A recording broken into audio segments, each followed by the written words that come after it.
Hi everyone! This is Lakotserang Probinsyana. Hanap nyo ba ay crepe na kasing sarap na gawa ng France?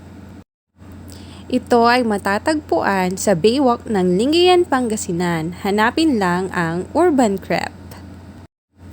Masarap lalo na sa tag-init. You may choose ng flavor ng ice cream. May cheese, cookies and cream, and strawberry na may halong fruits like strawberry or banana with Nutella spread or strawberry spread. Mag-add-on ka na rin ng sprinkles at wafer. So ayun na nga, ang crepe na ito ay idea ng friend kong galing ng France. Siya yung nakita niyong gumagawa ng perfect crepe cake.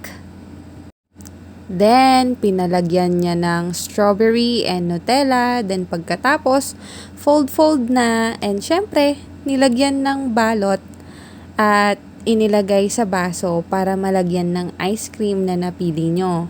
Then, sprinkles at wafer sticks. This is a must try lalo na asa probinsya ka para ka na rin nakatikim ng food na talagang galing sa France. Tuwang-tuwa mga pamangkin ko as in. Take note for only 70 pesos. Amazing, di ba? Probinsya ng Pangasinan, may crepe na. Ano pa hinihintay nyo? Go and visit the yummy crepe sa tag-init.